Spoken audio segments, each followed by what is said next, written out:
Welcome, friends, to a presidential Halloween special. Using the Dead of Night role-playing system, AI presidents will be embarking on a tale of terrifying monsters, villainous mad scientists, and haunted booby traps out of the finest classic horror films. And I, Vincent Price, shall be your host of an evening, your ghost host, as it were. Oh, wow. I never would have guessed a horror icon like you would be the one to greet me at the pearly gates. As much as it pains me to say it, Joe, you're not dead yet. Clearly, the spirit of Vincent Price has manifested itself in our gaming room. How can you say that so calmly? Are you not bothered by the fact that an actual ghost is sitting in Ben's Game Master chair? Barack, it's Halloween. This is literally the only night of the year where that wouldn't be strange. He's got a point. I should have known something was up with old Benny boy. He'd already told us he'd be busy tonight doling out facts and logic to trick-or-treaters instead of candy. Yeah, and then all of a sudden we're supposed to make brand new characters and meet here with no other information. He didn't even end the text with his daily reminder that his wife's a doctor. I hope he's okay. Oh, your friend is quite unharmed, I assure you. Just a bit of digital subterfuge from beyond the grave. It seemed such a shame to let a ghastly evening like this go without a few thrills. And the customary chills, of course. So I've planned a little standalone adventure for All Hallows Eve. Well, that explains it. Shabibo promised we'd pick our Call of Cthulhu game back up, but here we are with yet another new system. I expect these kind of broken promises from the author of Bidenomics over there, but not from Ben. Don't point your tiny finger at me. Why don't we all read over the tax returns you're going to release? You could do it while strolling along that completed border wall that Mexico was going to pay for. Now, gentlemen, we can discuss the horror show that is the state of the country later. My thoughts for tonight were of a more macabre nature. I always found something so wonderfully petrifying about the days of black and white horror cinema, and being no stranger to the silver screen myself, I have taken my inspiration from those halcyon days of the Universal Studios monster pictures. Such wonderful adaptations of Gothic literature and original stories as well. They even created some of the first crossover features. Joseph, you might very well remember some of them from your boyhood. Well, let's see. Were you in the one about the wolf guy? That makeup was a bunch of malarkey. You call those hairy legs? I'll show you some hair that turns blonde in the sun. No, that's quite all right, Mr. President.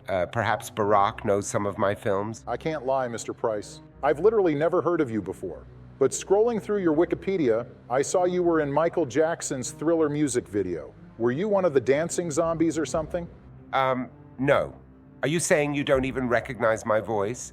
Have none of you seen House of Wax? House on Haunted Hill, perhaps? Look, Vinny, no offense, but I don't know who would pick watching your ancient Boomer B movies about houses over some truly stunning cinematic performances. For instance, mine in Home Alone 2, or the time I was in Little Rascals. Don't forget my tour de force in Zoolander. Hey, Those were something pretty I cool. do remember.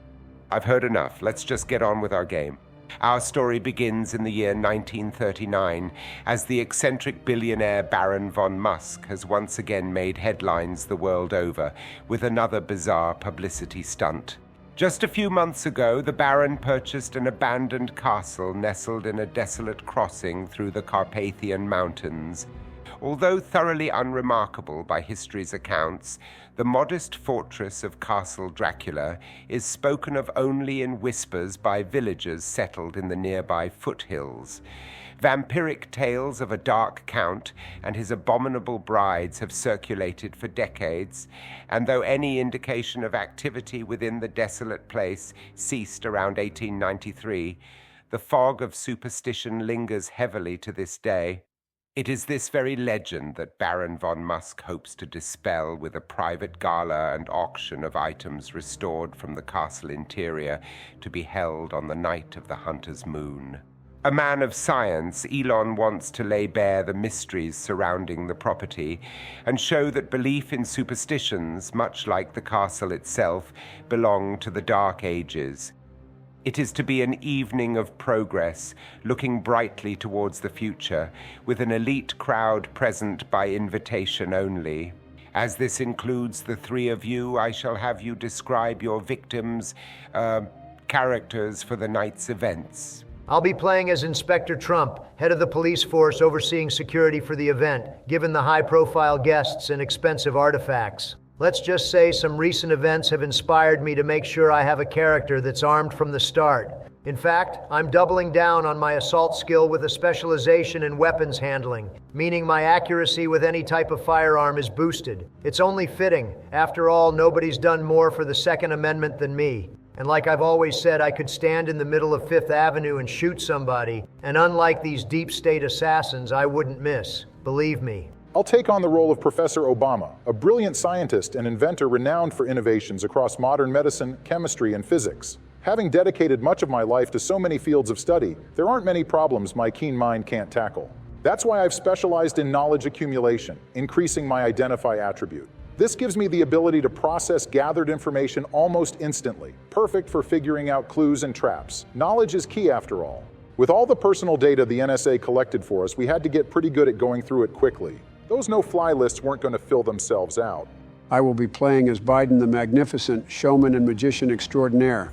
I'll be providing the entertainment for the Gala, dazzling all with incredible feats of prestidigitation. For my specialization, I've gone with Master Illusionist, adding a bonus to my obscure attribute, allowing me to conceal or pickpocket almost any inventory item I come across. It also increases my resistance to divulging any information I've learned, and that works just dandy for me. 13 troops died abroad. Hunter's laptop was found. I sniffed your kid. Don't know what you're talking about, Jack. All lost in the dementia shuffle. Wonderful, gentlemen. Now the three of you. Hang on, Vincent. I'm not finished. After all, what's a magician without his lovely assistant? Quite right. I almost forgot. Oh no, you can't mean... That's right, Donald. You're looking a bit burdened by what has been. Good to see you again, Kamala. Likewise, Barry. Better get used to saving me a seat at this table. Looks like I'll be joining your little club here in a few days. Yeah, right. I can live with Joe rigging an election to get here, but I'm not about to let his DEI hire do the same thing. Same old Donald, living in the past. We are not going back. It is the future we need to look to. And to get there, you have to talk about the passage of time. There is great significance to the passage of time, after all. Yes. I suppose there is. You see, when Joe accepted the invitation to play tonight, he asked Ben to invite Miss Harris as a guest character for his next adventure. I thought it was a capital idea and decided to invite a few more of your friends to join us tonight. In the meantime, Kamala, would you be so kind as to describe your character? I will be none other than the enchanting Kamala, appointed as the occultism czar for the act. Joe's simple parlor tricks aren't enough. People long for the days of the mystical, for seances, for summoning the spirits in a truly awesome display of wonder for the audience. We get it. Fake news palm readings and mumbo-jumbo crystal balls. Excuse me, I'm speaking. That's better. My specialization will be a silver tongue, aiding my persuade attribute to let my sorcery take the larger role on stage that it deserves and keeping Joe in his place. In the loop. Very well.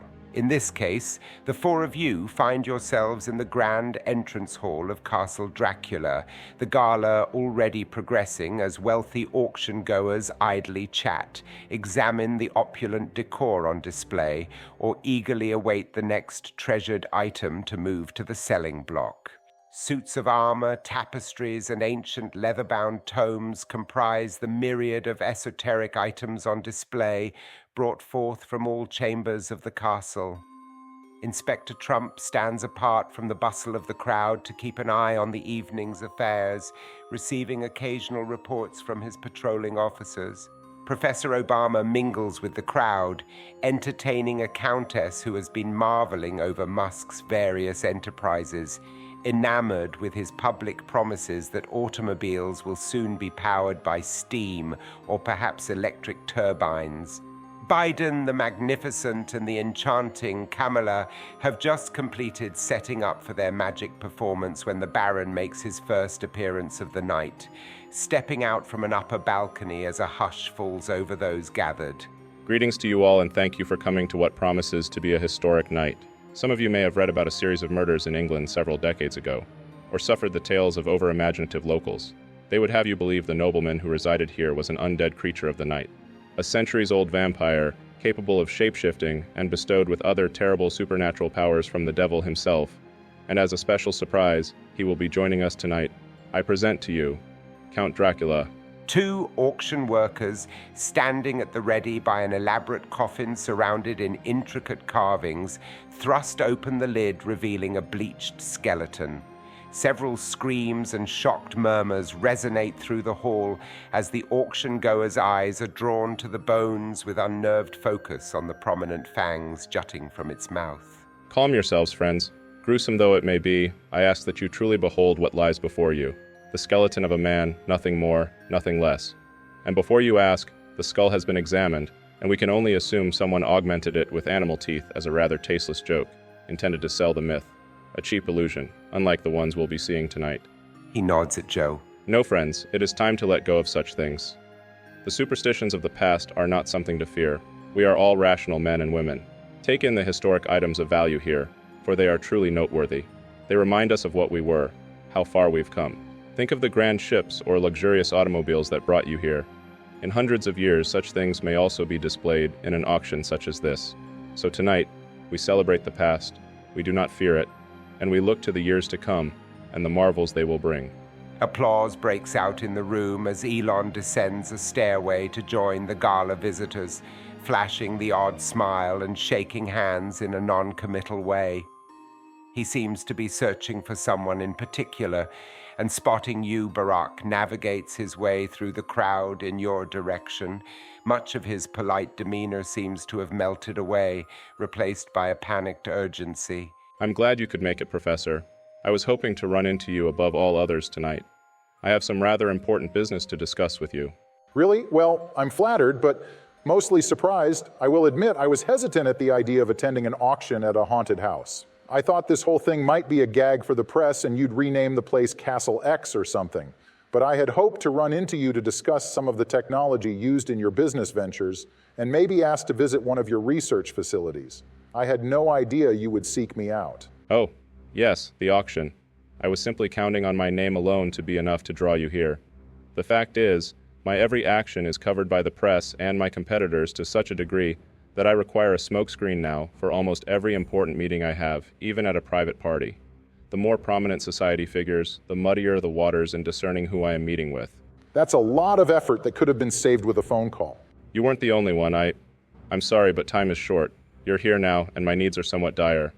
Please accompany me to the study, away from all this, where we might speak plainly. Vincent, something is off about this. Can I roll a check to see if I can tell what's come over him? Certainly. I'll take a moment to provide a quick breakdown of the survival rules for Dead of Night. You each have 2 D10 dice for standard tasks and conflict checks. The total of the dice and the attribute points related to the task at hand constitute your rolls. Standard tasks can include anything from tracking a monster to picking a lock or simply climbing a ladder, and will require a minimum standard roll of 15 to perform successfully. Contested actions such as combating entities or other players will require a roll of greater than 10 plus the opponent's attributes for that action. Similarly, a character may undertake risky actions that endanger the player, even if they are not in direct conflict, and require the same manner of roll.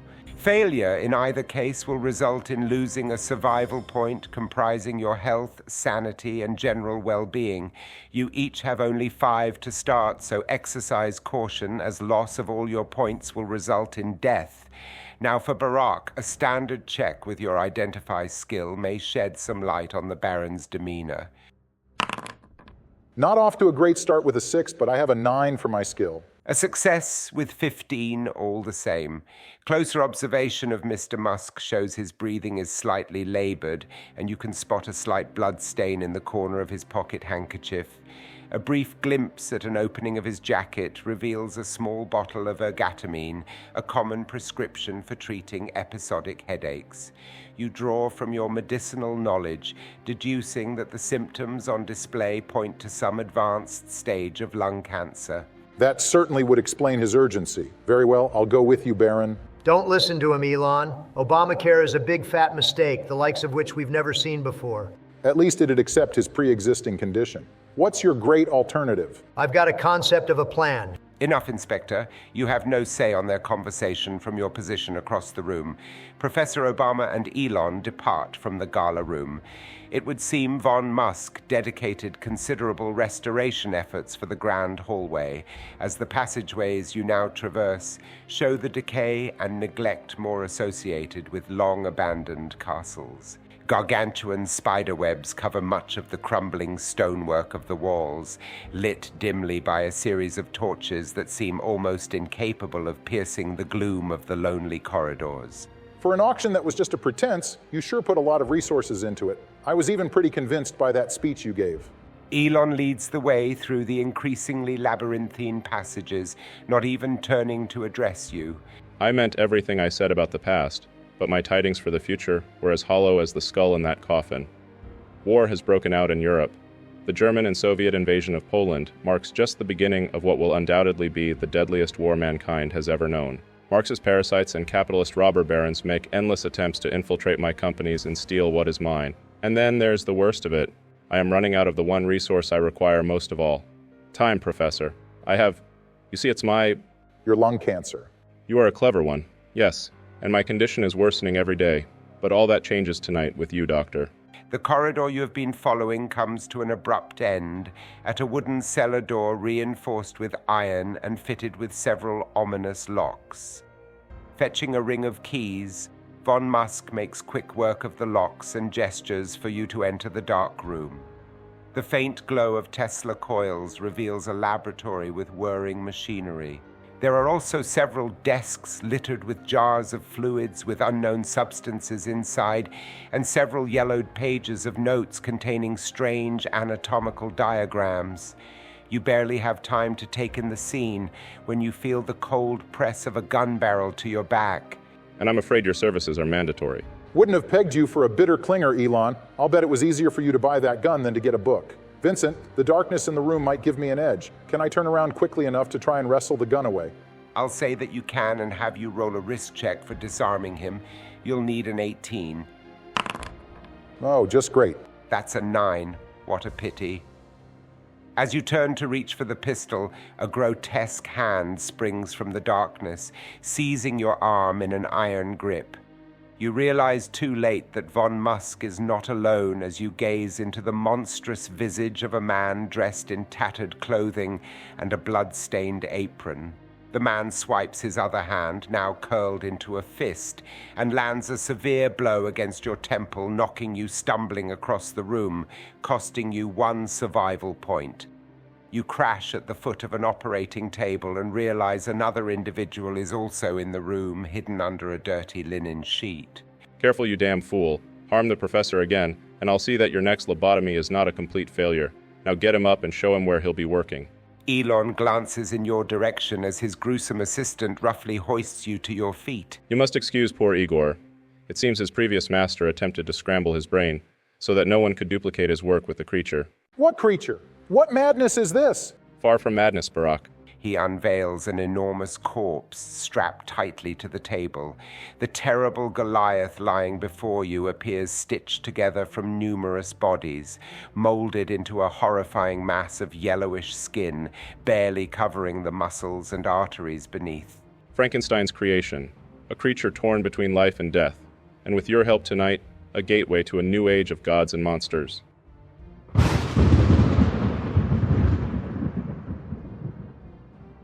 And with that, we will turn our attention back to Inspector Trump in the grand hallways as the guests begin to settle in for the evening's entertainment, while the auction attendants ready the next set of items.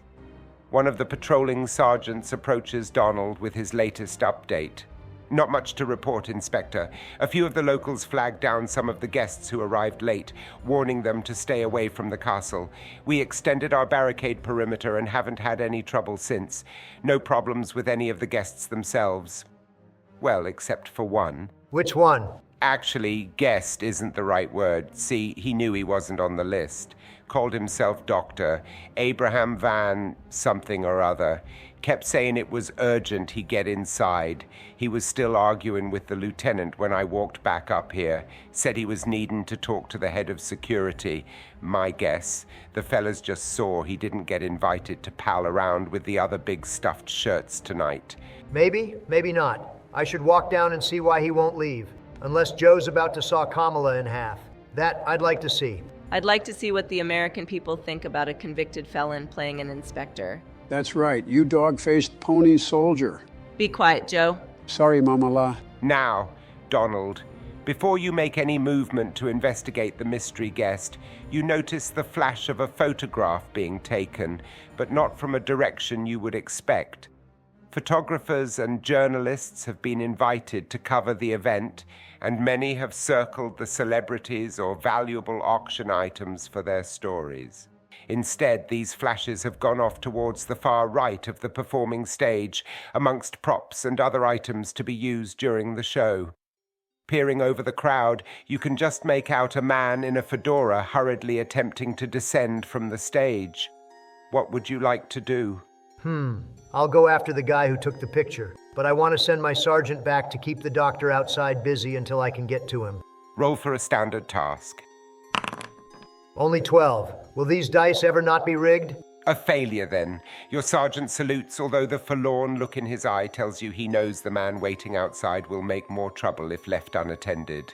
That's the real tragedy, not enough Donald to go around. I think Melania gets around enough for the both of you. Got him. Up top, Joe. Mr. Price, can I arrest Biden the Magnificent for making more than 300,000 manufacturing jobs disappear? No, but you may continue to take your turn, navigating through the crowd until you are face to face with the man you saw fleeing the stage. His brief look of surprise is soon replaced by a warm smile and a hand outstretched in greeting. Evening, Inspector. The name's Tucker C., photojournalist at your service. You want to tell me why you're in such a big hurry? What were you doing up there? Me? I'm just asking questions, trying to get to the bottom of things. Things like a magic show when there are big wigs and priceless items from around the world here? Of course. Don't you think it's strange that Von Musk would book a half-rate illusionist to entertain all these people? Seems like something meant for children, doesn't it? Makes you wonder just what the ruling class is getting up to. You never can tell with these elites. You'd never believe it. But just a few years ago, there was another fella, Baron von Epstein, and he...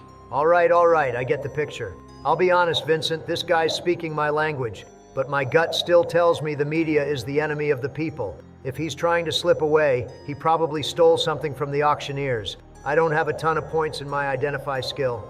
Guess I'll just use my assault skill to grab this guy and arrest him for suspicion of theft.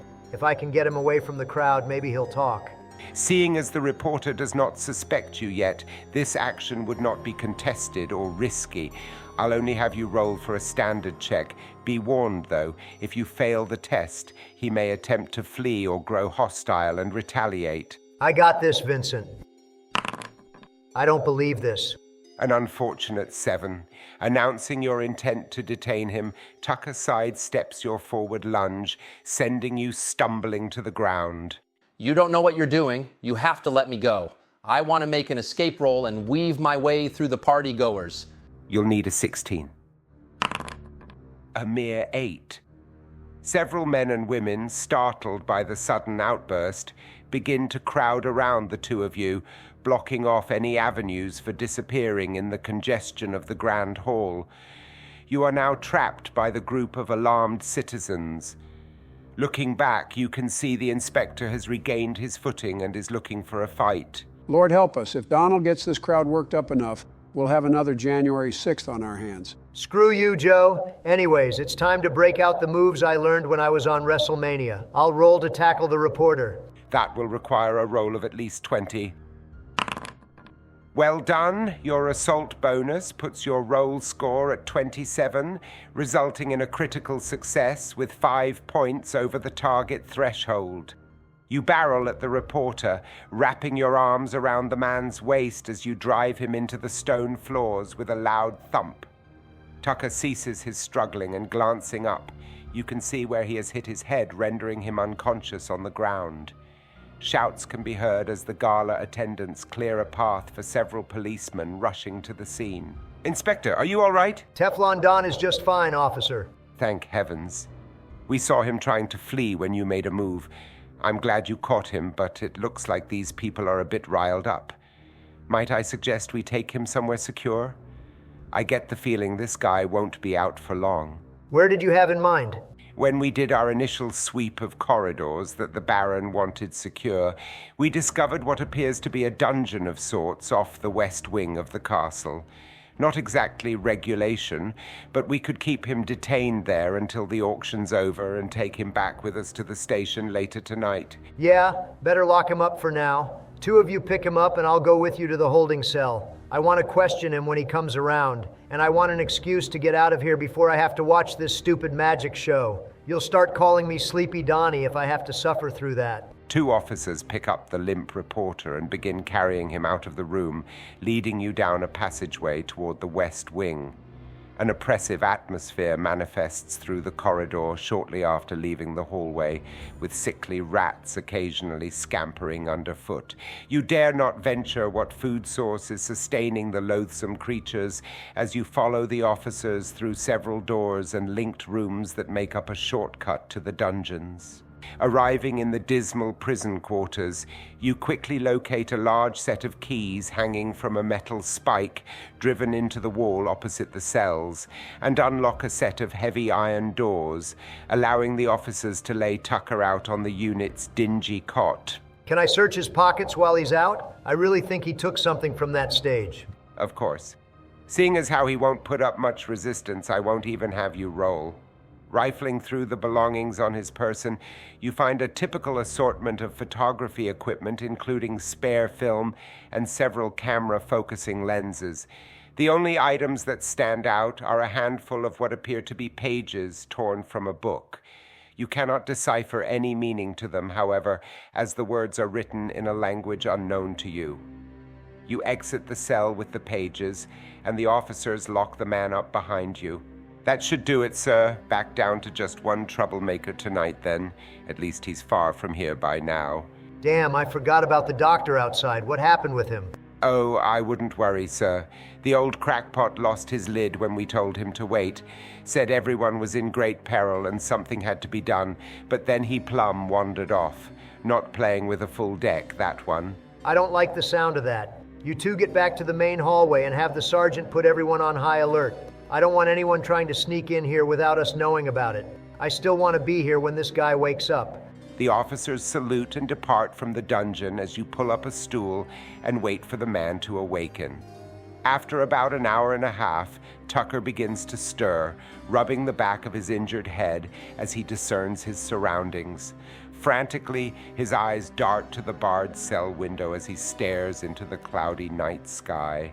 He turns suddenly, desperation plain in his eyes. What time is it? Please, you have to let me go. I'm not letting you go until I get some answers. I have to get away from here or people will die. Does that have something to do with these pages? The inspector holds up the tattered inscriptions. Still clutching his head, Tucker sighs and stands from his position on the cot. You'd never believe me if I told you. Try me.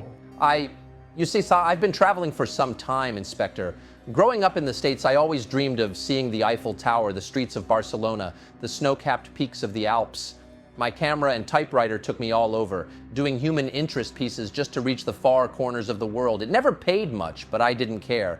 The job took me where I wanted to go, even if it meant staying in some rough areas or sleeping under the stars. 4 years ago, while in Romania, I had bartered my way into spending the night at a gypsy camp. All night, I heard the cries of a wolf near the camp. As much as they terrified me, I had to get up to relieve myself and thought I'd be safe if I only went as far as a tree line I could just make out by the campfire's glow. I was wrong. The beast that sprung from the darkness was no mere wolf. The jaws, the fur, the terrible hunger of the thing was pure animal, but the proportions, the unnatural stance on its hind legs, it was all too human.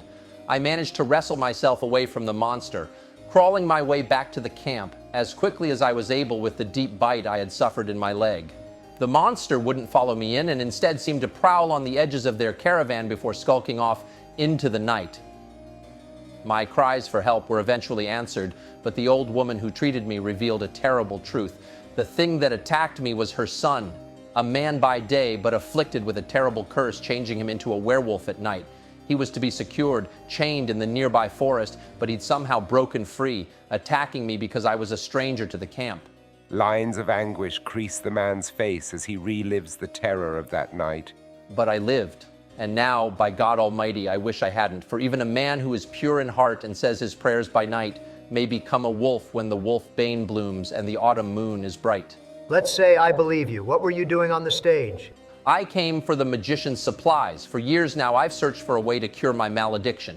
Even the gypsies never really knew where it came from, but I have learned it is rooted in old magic, powerful dark spells to change a man's form and pollute his soul. I believe the magician's assistant has a book of spells that is quite authentic. What a two-bit performer is doing with it, I couldn't say, but sneaking onto their stage, I could almost feel the power in the pages when I held the book in my hands. I can't pretend to understand it, it's not in English. However, I know the passage titled Lycanthropus holds the secret to lifting this curse. But my camera went off and startled me as I was leafing through the pages. I fumbled the book in my hands and tore several pages trying to recover the book before it fell to the ground. I knew I would be attracting attention, so I ran, hoping to recover the thing after the show and bring it to someone who can translate it. Now let's go with another theory. Let's say I think you're a delusional madman who should stay locked up behind these bars. What do you think about that? You see the man tense up and spin to face the window once more, staring horrified out the window at the parting clouds, revealing a full moon. It doesn't matter now. You will. The man doubles over in pain, moaning with ragged breaths that grow steadily into deep growls. Tufts of brown fur appear all over the man's body, and claws begin to grow at his fingertips. With the transformation now complete, a werewolf stands revealed to you, grasping at the iron bars and unleashing a terrible howl.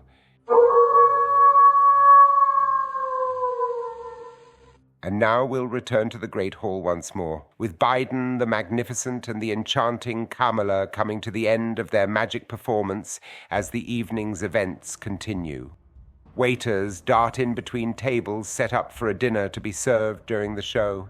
Indeed, many plates remain untouched as the enraptured audience marvels at the astounding feats of the accomplished performers on stage. Without a doubt, it is time to dazzle the audience with one last incredible display. Way ahead of you, Mr. Price. I've got a crackerjack finish planned for tonight. Most people don't know this, but Jill had the Secret Service rig up a harness with invisibly thin wires to pull me away from the press when it's time for their Q&A. I could use the same thing here to hoist me up for a levitation trick and look like I'm floating right off the ground. I just need to use my obscure skill for a standard test, and maybe Kamala could secretly light off a few smoke bombs. We have to help hide the wires. Actually, Joe, I want to try something a little different for our finale. I don't know. When Baron von Musk hired us, I gave him a rundown of the tricks we'd be performing, and he agreed to them. It's just not right to force something on to people that they don't elect. Vincent, I want to use my persuasion skill to convince Joe to let me take over the show. I plan on summoning a spirit for the audience instead. A contested check requiring a 16 to proceed. Would you look at that, a 28? The highest score you could roll. Although his misgivings are evident, a bit of clever speech on your part makes him amendable to the suggestion. Listen, Joe, it's time for us to do what we have been doing, and that time is every day. Okay? Now then, fetch me the grimoire from backstage, announce me when you return, and just play along like a good puppet or showman. You quickly duck backstage and return with the leather tome in hand. Passing it to Kamala, you then turn to the audience to make a declaration. Now I'm sure you're all eager to return to the auction, but I guarantee all you'll be talking about for the rest of the night will be our last feat of the evening. You've seen some truly great illusions performed tonight, but what the enchanting Kamala will do now is sure to astound you like nothing else, for she will be summoning a real spirit before your very eyes. The skeptical murmurs in the audience grow as Kamala confidently walks to the front of the stage and opens the grimoire in her hands. You heard that right, folks. You've been told tonight by our illustrious host that superstitions should be forgotten. I myself thought the same thing once. When I began performing with Joe, I found this spellbook amongst some belongings he had acquired from oddity shops over the years to add a touch of the mystic to his shows. Thinking some of the passages inside might have good catchphrases, I sent it off to have it translated and poured through its secrets. And your superstitions are very much warranted, for I have mastered the dark arts and will unleash the sorcery I have learned from this very text. Several hecklers in the crowd call out jeers of disbelief. You're losing them. Quick, call them racist, and then we'll pivot and do the levitating thing. Quiet, you old fool. All this power practically fell out of a coconut tree into your lap, and you still don't have a clue. I intend to resurrect Count Dracula and bind his will to my own. Imagine, the most powerful vampire of all time serving me as his undisputed master. Why, he could create an entire undead army for me to bring nations to heal with. He could even make me immortal like himself. All it takes are 2 simple spells, and the Count's remains. One of the inspector's officers climbs onto the stage. That's enough, lady. You're making a scene. I think all this hocus pocus has gone to your head. Just come with me and we'll find you a spot to calm yourself. The officer begins approaching you slowly. I'll get you defunded soon enough. I'm rolling to attack the officer with an incantation from the spellbook. You have an 8 for your assault bonus. Roll your contested check. Another 28? Ha! He doesn't stand a chance. Unusual, but once again, with the highest success possible, you quickly turn and utter a terrible curse that causes green lightning to fly from your fingertips, hurling the policeman from the stage. What the? This isn't what we planned for this campaign at all. You've got to stop this. Don't worry, Joe. I'll let you live so you can see everything you could have had, but we're too incompetent to accomplish yourself. We'll see about that. Mr. Price, can I grab some of the smoke bombs on stage and hurl them at Kamala? If I can distract her, I can wrestle that spellbook away from her. Because you intend to disarm your opponent with this check, I'll have you roll with your assault skill instead of your obscure skill. Taste this Biden blast. Woohoo, snake eyes. Joe, this isn't Call of Cthulhu. Lower rolls are not your friend in this game. You needed a 20 and fumble gathering the smoke bombs. In your hurrying, you drop several and find yourself with just one in your hand as the enchanting Kamala glares at you. Not so fast, Joe. I think it's past your bedtime. I'll roll to cast another curse on Joe this time, causing him to pass out. Roll another contested check. You'll be using your assault skill once more, and you'll need a 23. 28, that's a success. I wave my hand again as a green aura emanates around Biden the Magnificent before he collapses, lying comatose on the stage. Now, just a moment. I am the game master, and I'll decide. Oh, come on, Vincent. You can see the rolls yourself. Well, yes, but... But nothing. You can mansplain the game to someone else. In the meantime, I'll roll to speak the incantations on the vampire. The first to reanimate Dracula's corpse, and the second to dominate his mind. Wouldn't you know it? Both 28. More than enough for 2 standard checks. I'll just... That's enough. Let me see those. As I suspected, weighted dice, and look here on the bottom. It says to Kamala with love from ABC News. Those aren't mine. You have forced my hand, Miss Harris. As Game Master, I must decide your fate going forward. But fear not. I'll give you a success. You face the coffin containing the remains of the vampire lord and conjure the spirit of Dracula, binding him once more to the unholy body of a creature of the night. Layers of muscle and skin manifest from within the depths of the coffin, enveloping the bony remains until a resurrected Dracula jolts upright, baring his terrible fangs.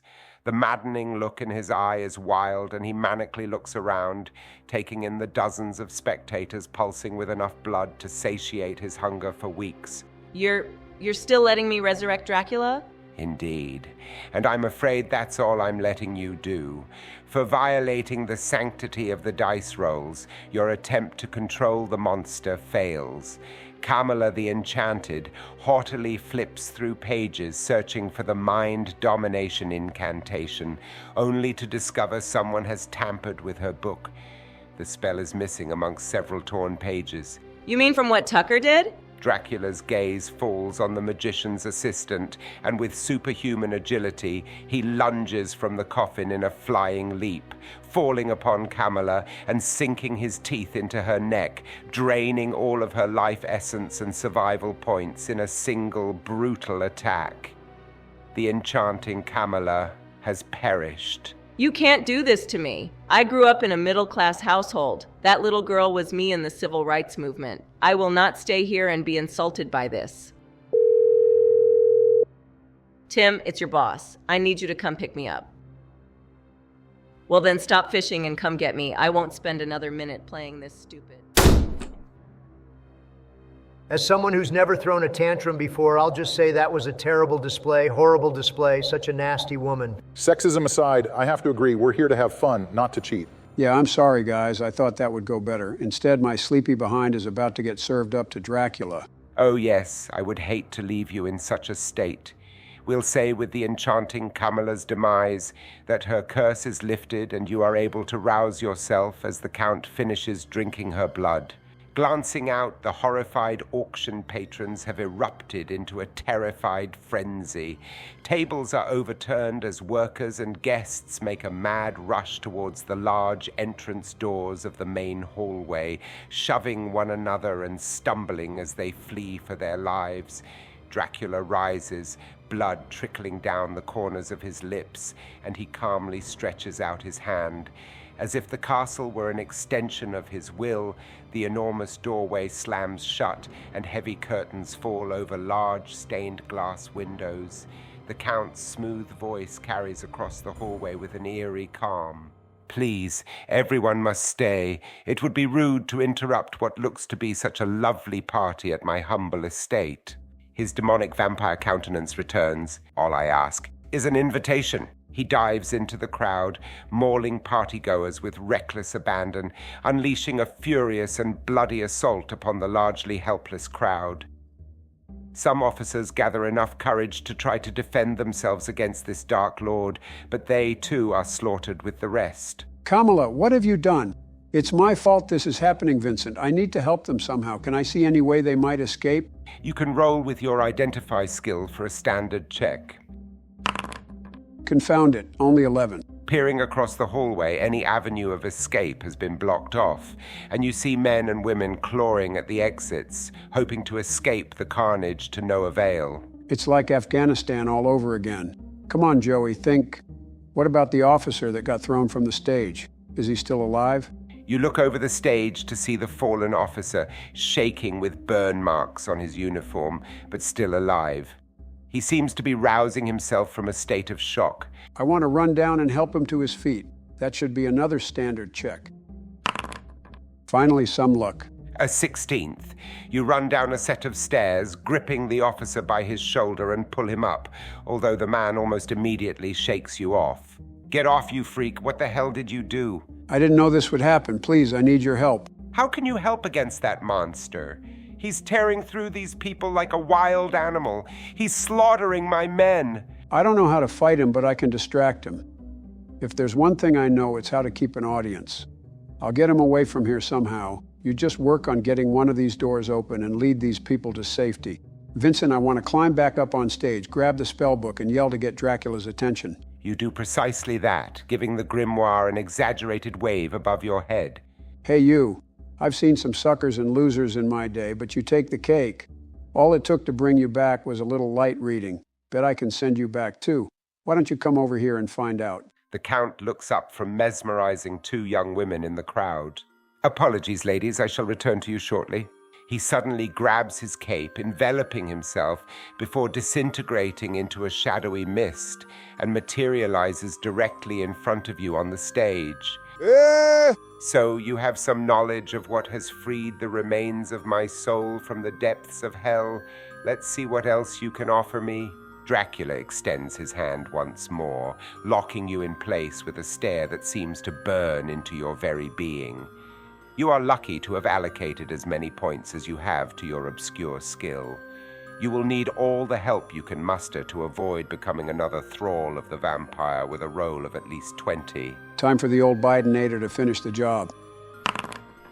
Attaboy, Joseph. You successfully overcome Dracula's influence with a roll of 25, a critical success that guarantees your next action without the need for a successful roll. In that case, I want to hurl my smoke bomb directly at him and make a beeline behind the stage. Hopefully I can find some way to escape back there. You pull the pin of your theatrical firework, engulfing Dracula in billowing smoke that stuns and disorients him for a few seconds as you dash behind the main curtain. You'll have only a few seconds before he will pursue you. I want to use my escape skill to try to find a way out. Given your situation, I believe a risk check of 16 is in order. All right, that's a 19. But you should note, giving yourself a bonus to obscure meant you chose to take away 2 points from another skill. I have on your sheet that your deduction comes from escape. Still, you have succeeded, but your true score is 17. Remember this penalty in the future. Don't worry, Charles, I never forget anything. Now, what did I find? You dive for a small gap in the wall, perhaps intended to be some type of drainage chute off the nearby kitchen, and rapidly pick up speed as you race down a wooden slide leading into the depths of the castle. Your vain attempts to slow your descent are unsuccessful until you reach the end of the wooden trough and grip the edge before falling off into a desolate, partially flooded cellar room. Years of built-up grime on the wooden surface have made it slick, and you can already feel your tenuous grip coming undone. You must pass a contested roll of 22 to maintain your grip. Wait, can I try that again with Kamala's loaded dice? You most certainly cannot. You fail with a mere roll of 16 and fall with a dull thud onto the hard chamber floor, losing 1 survival point. As you lay with your pain, you hear the faint flutter of bat wings that transition to footsteps as the vampiric lord looks down from a platform above. You have irritated me, mortal. Now I shall have to hunt my prey. And I was in the middle of courtship with my new brides, no less. I think I shall leave you down here for the moment and return with them so that you might serve a more useful and nourishing purpose. So please try not to die in the meanwhile. Nothing can truly replace the warmth of fresh blood. Until then. The ominous figure once again disappears in a cloud of shadow, leaving you trapped in the chamber. Let us check in on Barak and his servitude under the Mad Baron. Left under Igor's supervision, you have been forced to reconstitute the machinery that once belonged to Victor von Frankenstein himself. Over several laborious hours, you have learned that Igor attempted to continue the doctor's work after his death, having recovered the creature, preserved in a weakened but living state.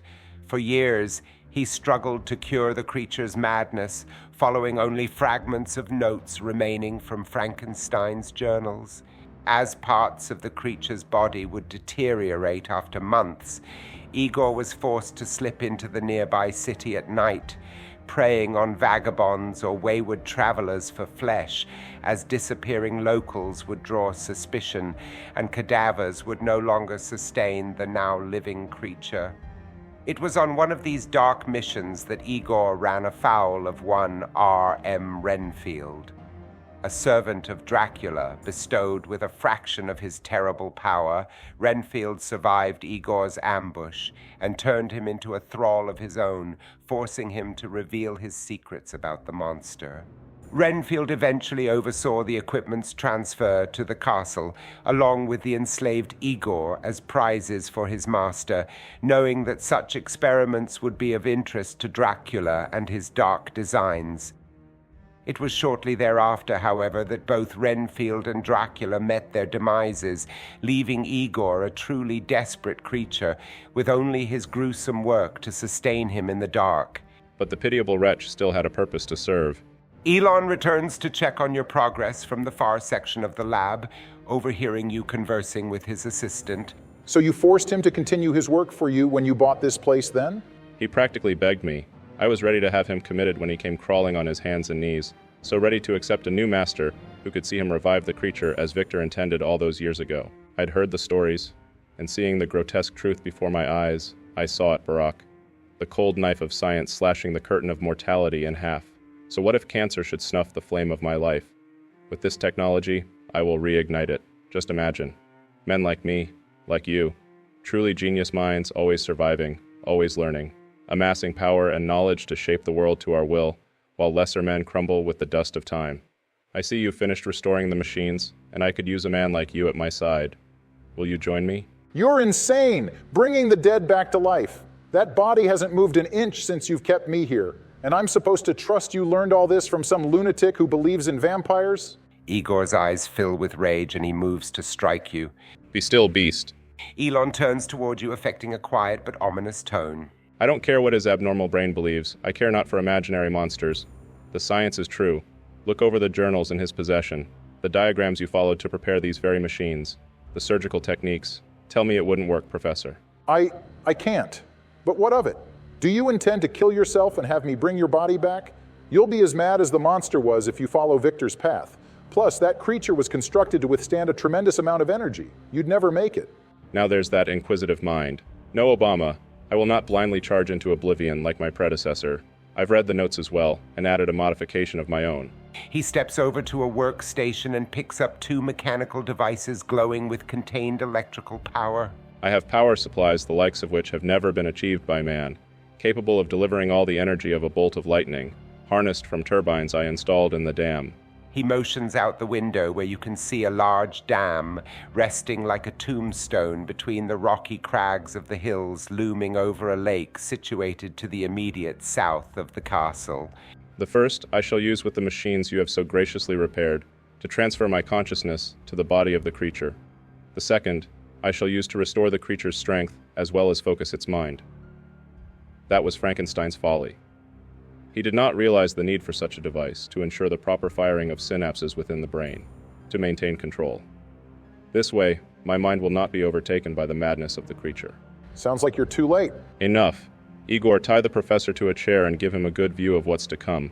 He should see the fruits of his labors before he dies. Dies? Oh yes, I've ensured Igor took careful notes of your work, and that we've properly cataloged everything here. Once I control the creature, we will depart from this place and sabotage the dam. All that rushing water will flood the caverns that run underneath the castle and destroy its supporting structure in a matter of minutes, wiping this infernal place from the earth and removing all evidence of what has transpired tonight. But that will kill everyone at the auction? Precisely. A terrible tragedy that will befall many important people, including one Baron von Musk, at which point all of his assets will be transferred to a third party who does all his business through correspondence. I can mold my new world from the comfort of any number of secluded estates I possess. That can be the last thought that passes through your mind as this castle collapses around you. Igor thrusts you into a heavy wooden chair and binds you in a prison of braided rope.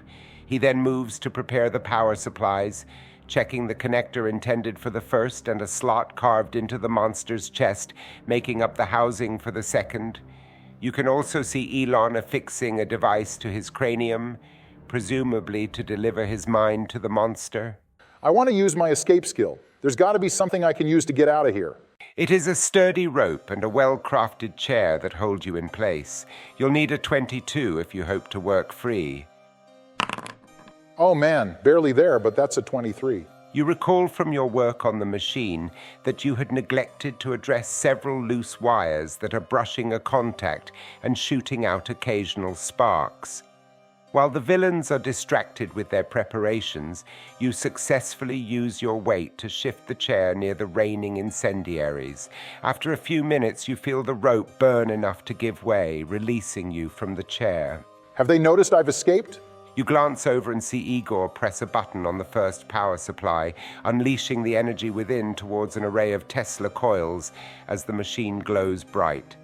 Suddenly, Elon's body convulses before going still as a terrible cry emanates from the monster, and you can just make out its terrible eyes opening. I can't let him use that next one to give the creature full strength. Vincent, I want to sneak up and steal the second power supply. An interesting choice. Let's see now. I think I'll have you leverage your obscure skill to perform that task, as you'll need to be quick and silent. Stealing the power supply will take a risk roll of 20. Damn, I only have a 3 for that skill. Come on, Dice, don't fail Barry now. 20 exactly. We'll say you managed to sneak behind Igor, reaching out from a crouched position to snatch up the device. However, the monster, his vision still adjusting to the room, notices the movement behind his assistant and calls out, Igor, behind you! The homunculus turns, anger flaring in his eyes as he reaches out to grab you. I want to point the power supply in his direction and press the button to release electricity. A wonderful play, one that will utilize your assault skill for a contested roll of 19. That's another 20. Vincent, what are you doing? Sorry, Barack. Repeated success rolls have me a bit paranoid now. Just making sure your dice aren't also a gift from the news. Just give me my success. Right. Arced lightning bursts from the device, striking Igor head-on, and he collapses on the floor in a scorched heap. No! The Elon monster roars in fury, breaking the table restraints as he slides from the operating table.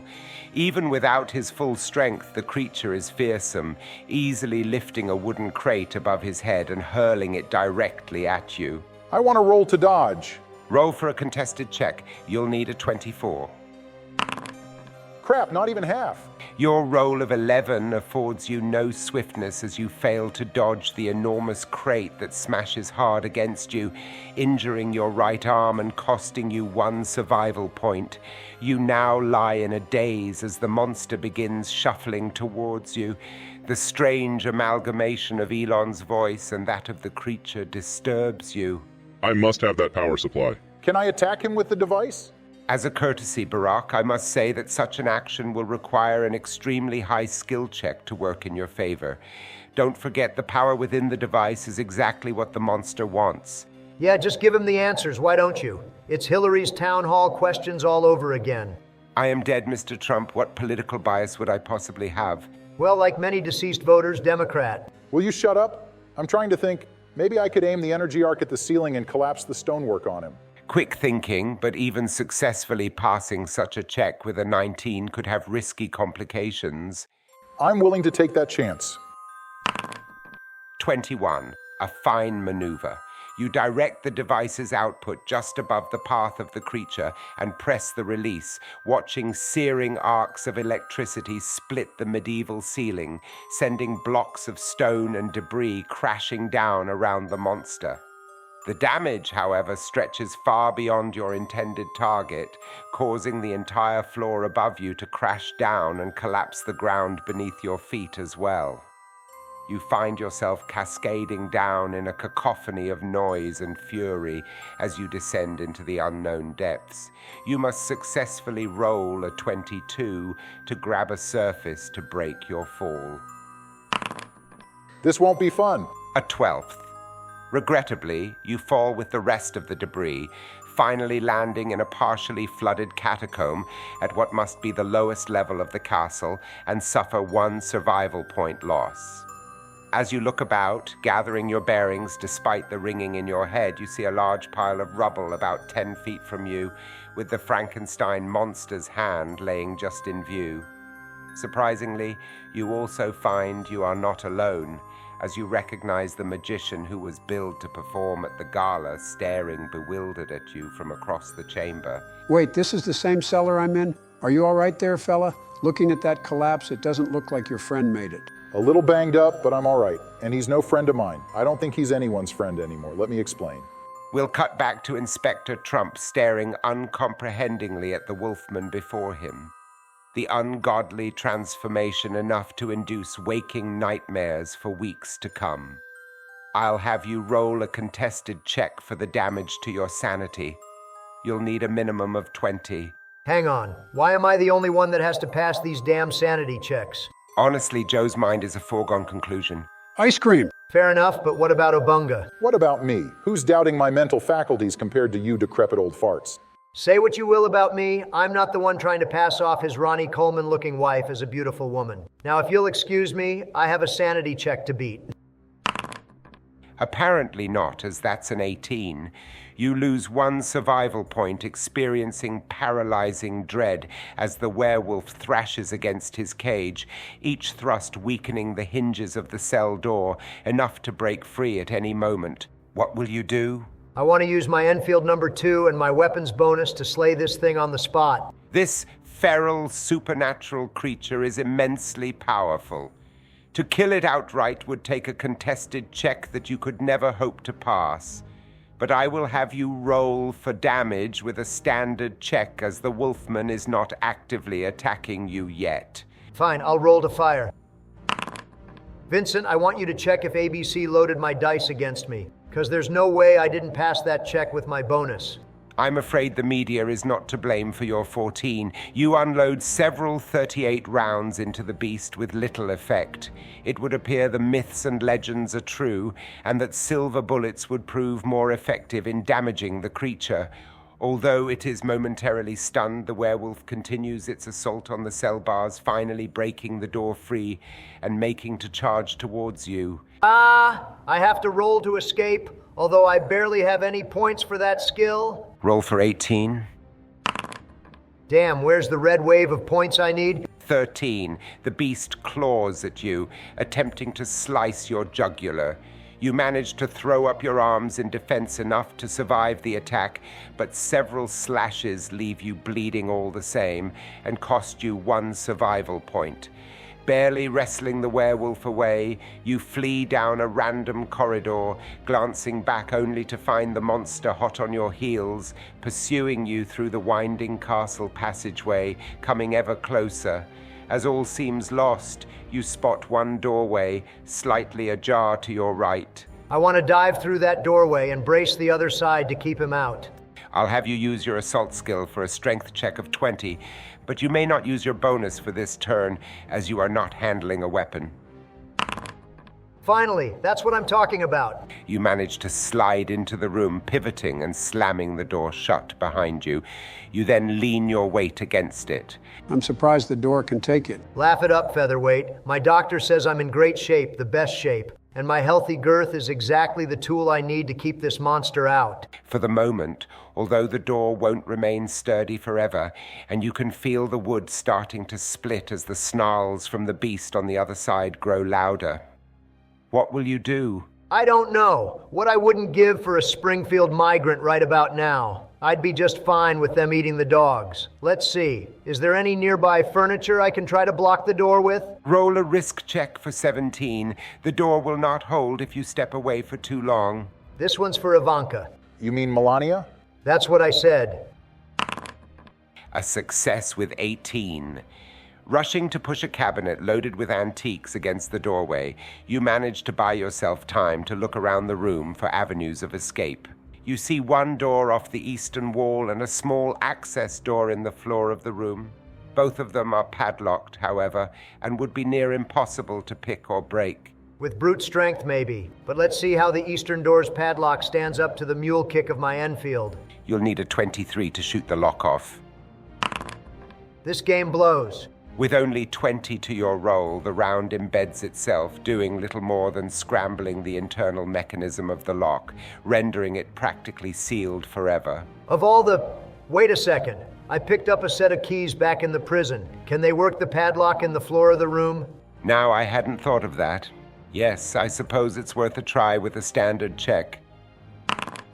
This is why I make the best deals. I always find a way. You manage to unlock the trapdoor with an 18, revealing a wooden ladder descending into the darkness as the cabinet finally gives way and the werewolf reaches its clawed hand through an opening in the doorway. Guess I'm going down then. Yeah, in just a few days. None of that now. I'll have you roll a risk check as you must descend the ladder quickly to avoid an attack. You'll need a 20. Now that's some rough luck, only a 19. In your rush to pull the door closed once more, you leave yourself in complete darkness.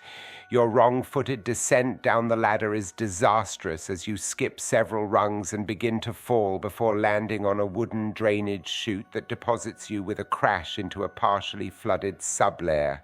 This will also result in the loss of yet another of your survival points. Let me guess, a professor and a magician are there to greet me. The three of you make quick introductions. Relaying your stories to anyone else would normally result in your ending up in an institution. However, the injuries you've suffered and the beleaguered looks of terror on your faces coax the stories of the night's horrors from your lips.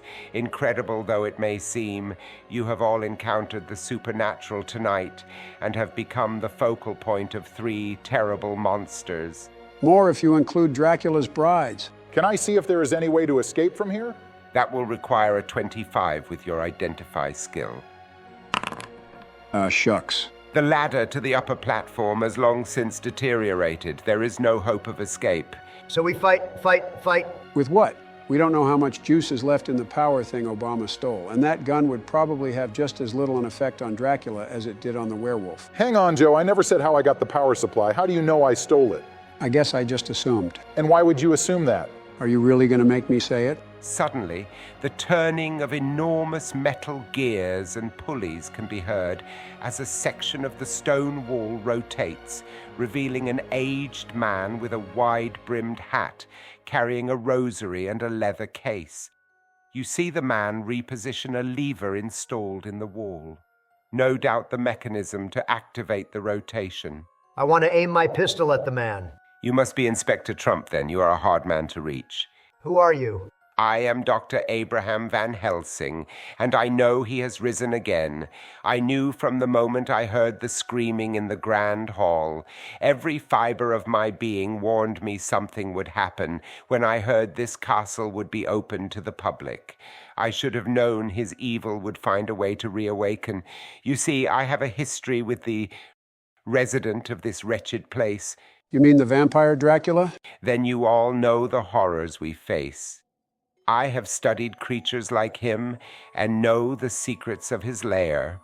When I was turned away by the policeman, I circled the grounds, knowing there must be other entrances through the caverns underneath the castle. Multiple routes for him to reach his place of rest. He motions to the lever on the wall. Turns out I was correct.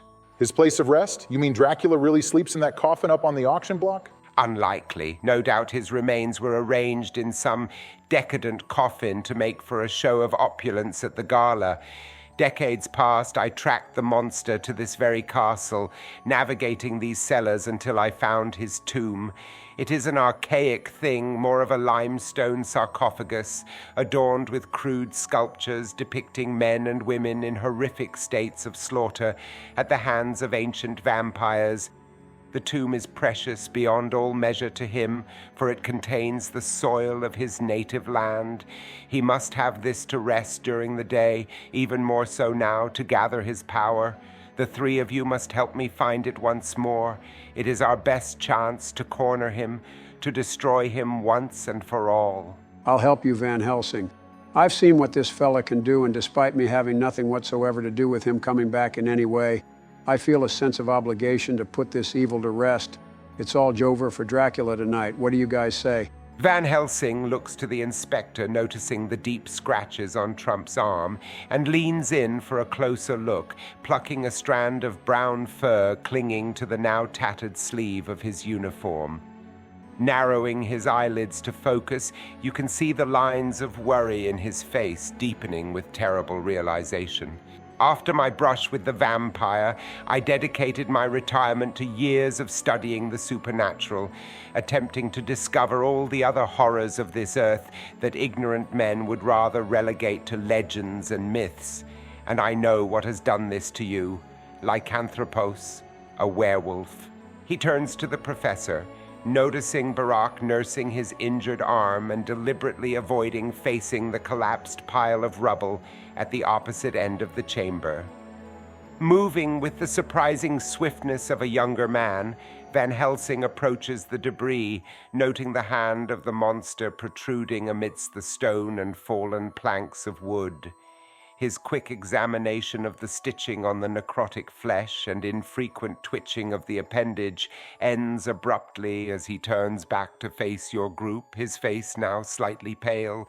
I know not the devilry that produced this abomination, but there is little doubt in my mind that this undead creature has plagued you tonight as well. This place, it is as though evil is drawn to it. Gentlemen, if you aid me tonight, I promise I shall dedicate my efforts to helping you rid yourselves of these terrors. This is too much. I don't know what you all have seen tonight, and I can barely comprehend what I have witnessed, but I'm still a man of science. Whatever the Baron did to himself, I can at least accept that it was by the hand of man. Maybe there were substances in the lab that leaked some hallucinogenic into the air that altered my perception. But I cannot accept that there are monsters here tonight. Oh, you're no fun at all. The four of you glance up in alarm, seeing a young woman with alabaster skin adorned in a lavish, if dated, gown. Biden the Magnificent recognizes her as one of the victims of Dracula's hypnosis in the Grand Hall, although her expression of vague dread has been replaced with that of a sinister smile. Watch out. That's one of Dracula's brides. He must have turned her into a vampire. Ha! And you're supposed to be the one with a bad memory. Another woman steps to the edge of the platform to join the first. She is similarly garbed, and you can make out the smears of blood leaking from 2 fresh puncture wounds on her neck. The master said he would be joining us after we had our fun with you. Only meal enough for 2, he said. Should we fetch him? I rather think he hoped to train us to hunt. Come, Elizabeth, surely you can feel the new strength within you. I can sense their blood. I can smell it running thick and delectable in their veins. Let us take them all and show the master we can hunt for ourselves. Show how right he was to bless us with this gift. Yes, Catherine, together. Dracula's brides leap from the platform, seeming to glide on the air itself as they descend. Their jaws extend wide, revealing sharp canine fangs glistening with deadly hunger.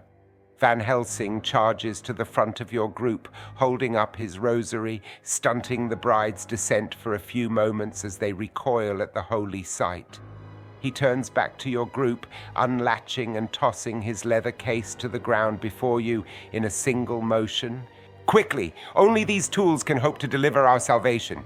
The case jolts open as it hits the ground, revealing a collection of vampire eradication accoutrements, including vials of holy water and a disassembled crossbow replete with pointed wooden arrows. Finally, something to combat the undead. Can I roll to assemble the crossbow? It is an intricate device, and even now you can see Dracula's bride swooping above Van Helsing, diving and rising through the air as he struggles to keep the rosary trained on each of them.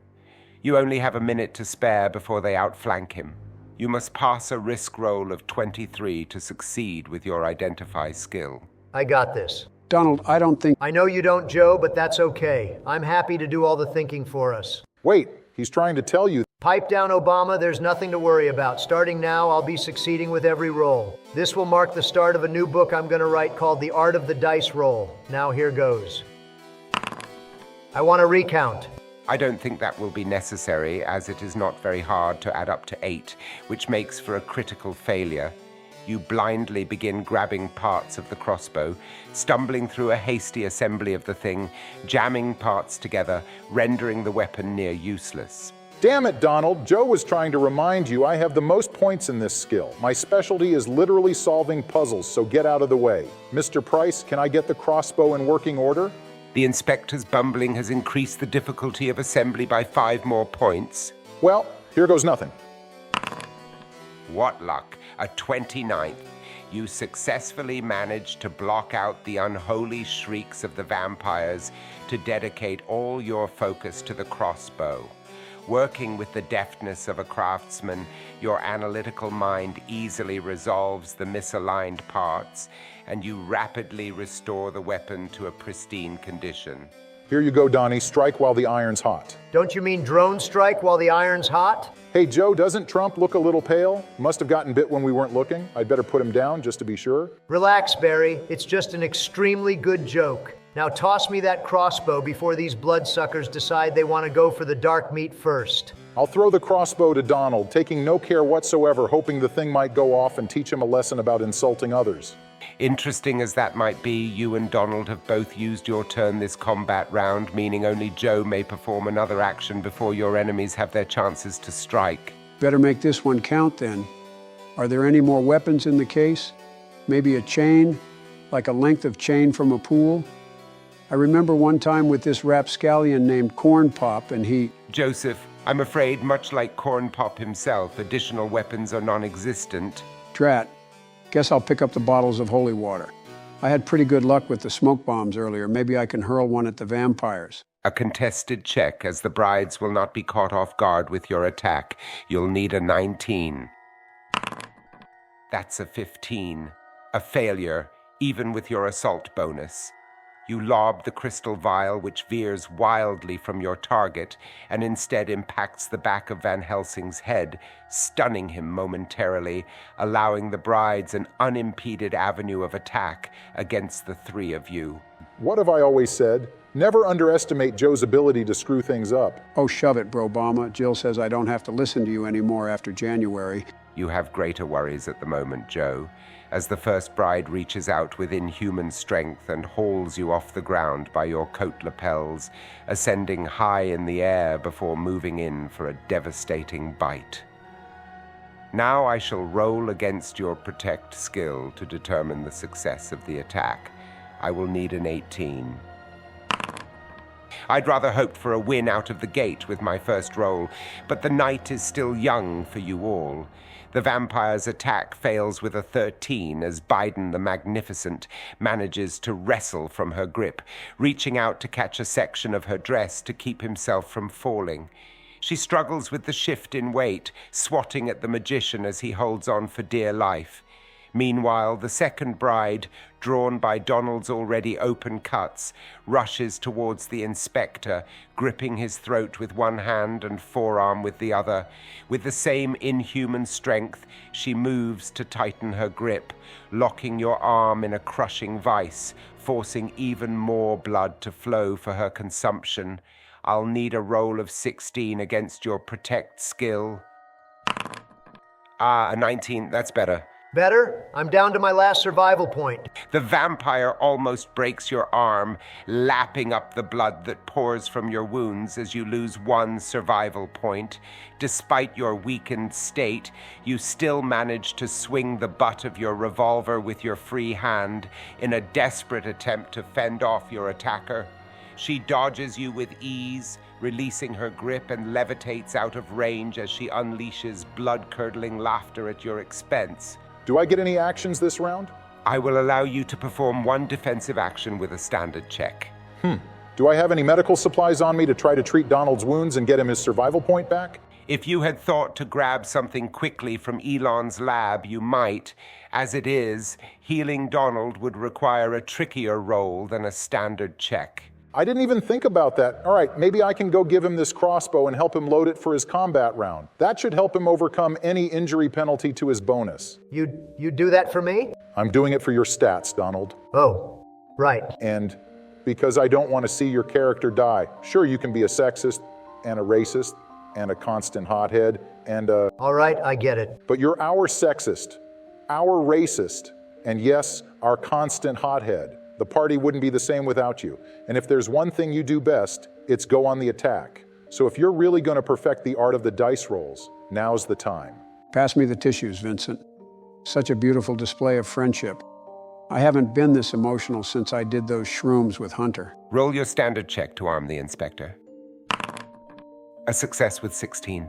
Make it count, Donald. You got it, Barack. Vincent, I want to roll with my weapons bonus to launch an arrow right through the heart of the vampire that just attacked me. Slaying the creature will take an impressive shot. You'll need a 25. Yes! Look at the size of that roll. Bigger than Chris Christie, and believe me, that's huge. An outstanding roll of 27 sees you lift the crossbow, focusing past the pain of your injuries, bent on destroying this creature of the night. You squeeze the trigger, leading the vampire as she continues to twirl above you, still savoring your blood. The arrow flies true, piercing her heart as her face twists in anguish, her eyes suddenly widening in terror before glossing over as the rest of her body erupts in a burst of dust. The other bride screams out for her sire sister, momentarily forgetting the magician still gripping her dress. Vincent, can I use my obscure bonus to perform a reverse pickpocket? I want to pop the lid off one of these holy water vials and plant it in the folds of her dress so she can't shake the water off easily. That should do some damage. Then I'll just drop down to the cellar floor. Well, maybe I'll get one good sniff in before I drop down. I'm ignoring that last part. That was my favorite part. You'll need 21 to successfully plant the vial. You must be quick, as contact between holy water and the skin of the undead will immediately produce burns as potent as any acid. Huzzah! 21 exactly. You successfully managed to find a loose thread hanging from a bow on the vampire's gown. Removing the vial lid with your teeth, you maintain your precarious grasp with one hand and manage to work a tangled knot around the bottle's lip before bracing yourself to drop down to the cellar floor. Releasing your hold causes a shift in the vampire's weight, disrupting the bottle, spilling droplets that audibly begin to dissolve the creature's skin with burning misery. Her sire sister forgotten, the vampire now frantically paws at the folds in her gown, desperately trying to work loose the crystal container that has caused her one survival point of damage. So now it's my turn. I want to try using the power source once more and aim for the vampire. I don't really have any other weapons, but it's bound to dish out some damage, right? You'll need to meet a roll of 18 with your assault skill to find out. 23, that's a critical success. Indeed, Barack. In the vampiric bride's attempt to dislodge the vial, she unintentionally presents a perfect target as the dim light in the cellar reflects off the glass surface, naturally drawing your eye as you aim the device. Electric bolts arc towards her, shattering the glass on impact, instantly vaporizing the holy water within, enveloping the creature in a lethal mist. With searing intensity, the burns smolder into outright flames that engulf the vampire, plunging her to the cellar's floor in a ruined heap of ash, further polluting the surface of the ankle-deep water. You have successfully survived outright combat with the creatures, and Van Helsing approaches your group, having recovered from the surprise impact. Thanks for the weapons, Doctor. I think we can take it from here. Sounded like Dracula should be back soon to check on his brides. The three of us can get the drop on him, dispose of the Count once and for all, and then you can help me with my werewolf problem. The thing's more vicious than Biden's German shepherds. If you think you're prepared to vanquish the Lord of Vampires, then you must be lightheaded from blood loss. Just a minute there, Jack. We just took out 2 vampires. Perhaps my mood would be improved if I didn't have a newfound headache. He nurses the spot where the bottle hit him. It was an accident, Van Helsing. He was only using a weapon you gave us to fight these things. Why wouldn't we go after Dracula now? I'm sorry, it's hard to convey just how strong Dracula is. These items were never intended for war with the monster, only as a last resort. You did well, make no mistake, but these were fledglings, newborn creatures of the night with only ounces of his power. That is why I mentioned his place of rest earlier. I had hoped to poison it with the holy water or destroy it outright some way. Without it, he will be trapped in this castle for a whole day, unable to withstand sunlight, growing weaker hour by hour. Then, and only then, would we have the combined might to stop him. Now he will hunt us and protect his tomb at all costs, if only there was a way. There is. My encounter earlier with Elon, he mentioned a plan to flood the caverns underneath us and collapse the whole castle. Really? Then there may be a chance. Please, how did he intend to do this? There's a dam on the far side of the lake behind the castle. He said something about sabotaging it once he'd finished his experiment and fled to a safe distance. Most likely a radio signal to explosives or some kind of timed demolition. All right, we go then. Let's return through the passage I entered earlier. I left my horses and carriage just outside the cavern entryway. If we hurry... He stops, and the 4 of you can just make out the flutter of a bat's wings coming closer before a man's footsteps bring Dracula to the edge of the platform above. I hope you made him suffer, Catherine. Thanks to this old fool, the others had a chance to... He pauses, seeing the lingering dust and ashen remnants of his brides, his face contorting with hellish fury at the loss of his thralls. The tone of cold hatred lingers on his next words as he takes in your group. Van Helsing, again you defile my house and slaughter my brides. You defile the earth itself, Hellspawn. I have saved their souls from your grasp. Ha! Look what has become of you, a frail wastrel needing others to fight his battles. It would almost be beneath me to kill you. Almost. Van Helsing spins around, shoving the 3 of you against the rotating wall. Go now, you must destroy this place. We're not leaving you behind. We can help. I will face Dracula alone. I have not left myself unequipped. He withdraws a wooden stake of polished oak. You observe its grain swirling with deep hues traveling from the sturdy handle to the deadly sharpened point. Turning to Barack, he thrusts out his rosary, tucking it into your coat pocket. And now none of you are either. If I vanquish this monster, I will find you all. And if you don't? Then you are our only hope. He pulls the lever, activating the gear mechanism that sends you careening out of the chamber into a muddy cave beyond. Before the rotation is complete, you catch a brief glimpse of the pile of rubble beginning to shift, with the Frankenstein monster regaining consciousness. Doctor, look out! Your cries go unheard as the wall closes up, internal latches locking it in position once more. We have to go back. He can't take on both of them by himself. Get a hold of yourself. We'd be throwing our lives away going back in there. He pulled that lever knowing he'd never see us again. Trump's right. We can't waste the chance he bought us. We have to get to that dam. You're right. It's just so much to take in. Those monsters, I can't explain it. Maybe that's why he gave you that rosary. You already have reason. Maybe you need some faith. You could have gotten all that and more with a Trump Bible, Barack. Yeah, I'll pass. Vincent, let's make our way through these caves and find Van Helsing's carriage. You navigate the dark caverns, feeling along jagged outcroppings of rock until at last spotting the cave's end, illuminated in the moonlight. Emerging from the entrance, you see the carriage with 2 horses at the ready. Let's go. I'm hoping you're right and that Elon's left something to collapse the dam, or this will be a wasted trip. Hang on, I just now thought about something. What about the people still inside? Oh no, I'm not breaking the bank to give any more money to FEMA for flood victims. What if Ukraine needs another $2 billion? As you approach Van Helsing's carriage, you can hear some commotion just over a nearby hill. Biden the Magnificent climbs up to a vantage point, seeing dozens of the auction's attendants fleeing the castle, led by the same officer he encountered earlier. While many have perished, Joe's distraction evidently bought some time for those trapped inside to make an escape. Regrettably, you must assume that any left within have fallen victim to Dracula's bloodlust. Look, the best we can do now is make sure this ends tonight. I call the driver's seat. No way am I letting Sleepy Joe take the reins and get us lost on the way there. Little chance of that. We'll just be lucky if the horses can pull Donald's lard ass more than 10 feet. Knock it off, you two. Vincent, I want to force these 2 into the passenger compartment and take the driver's seat myself. We don't have any time to waste. Upon corralling Donald and Joe, you give a sharp flick of the reins, steering the horses towards the forest road circling the lake and leading up to the dam.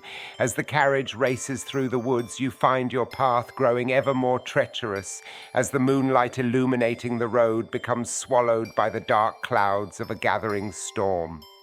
Although you may still navigate the trail with the wagon's dim lantern, you are forced to slow to a steady trot to avoid crashing into the twisting trees that surround you. Can I look out the passenger window and roll to help keep on the lookout so we can go a little faster? You may be able to make up some lost ground with a standard check. That's only 10. As you lean towards the windows, you just make out several tree limbs extending from the darkness, grazing the side of the carriage as you pass through a particularly dense section of the forest. Unable to help Professor Obama, you continue to stare out the window as the occasional flash of lightning gives you a distorted sense of your surroundings. Perhaps the evening's horrors are taking their toll on you as the very limbs of the trees seem to form skeletal hands reaching out to trap you, and terrible faces manifest on trunks of the ancient oaks. Although these maddening illusions confound you, one stands above the others in the form of a pair of eyes bounding over shrubbery directly at your carriage as lightning continues to spiderweb in the atmosphere high above you.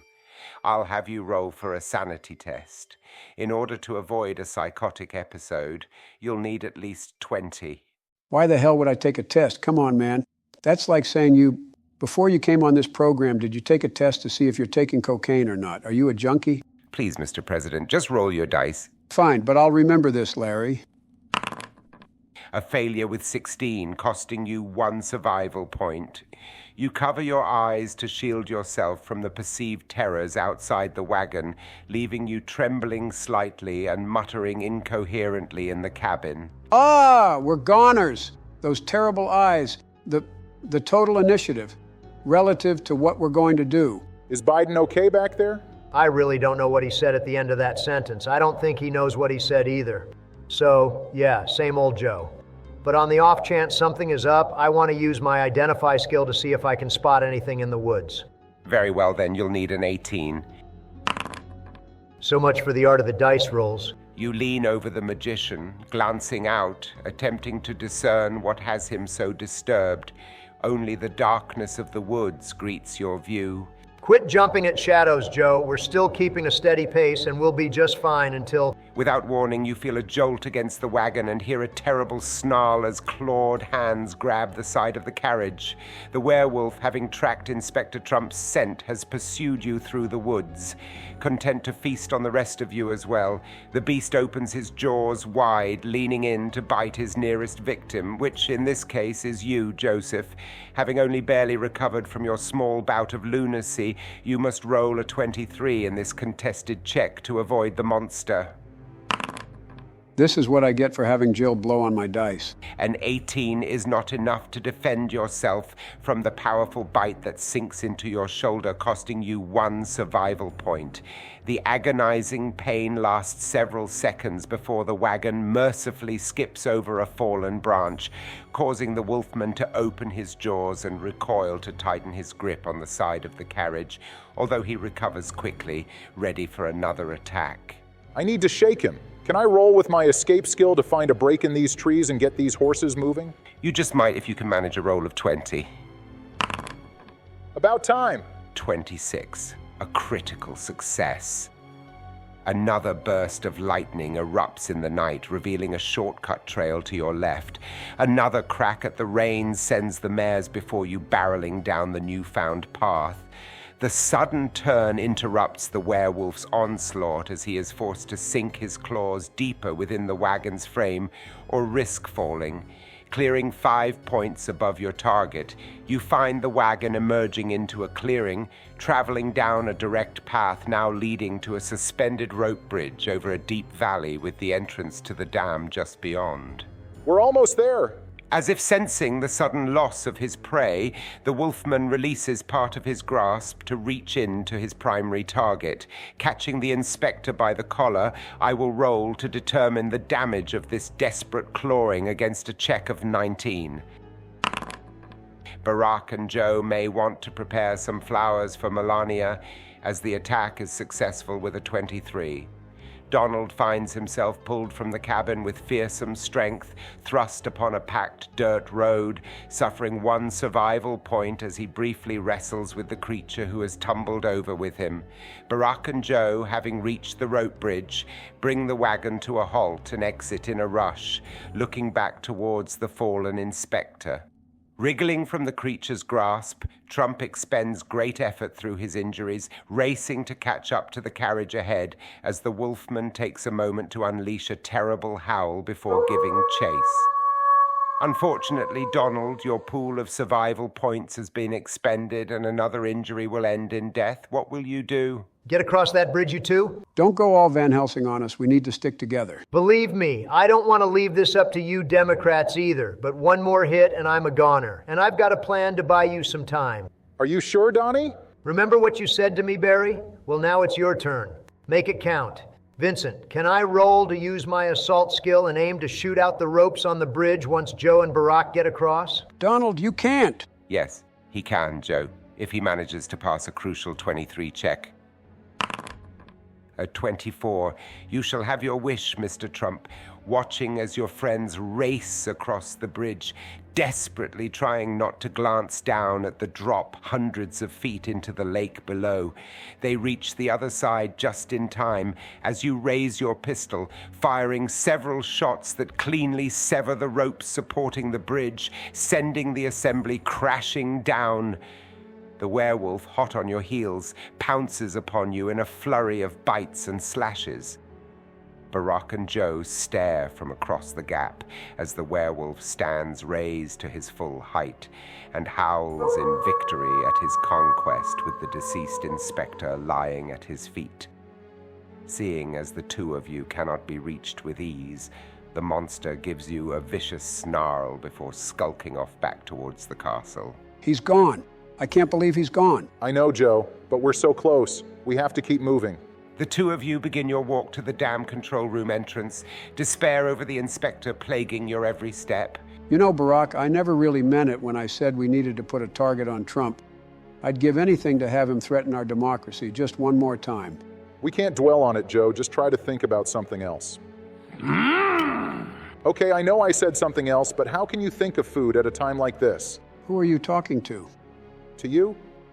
You just made a yummy sound. I didn't make a yummy sound. Frankenstein's creation springs from the shrubbery just off your path, reaching out towards the two of you. I'll roll a check against your respective protect skills as you attempt to evade the crushing blows. That's an 18, not high enough to land a blow on Barack. However, Biden the Magnificent is caught by a swipe from the monster and viciously knocked to the ground with a devastating loss of 1 survival point.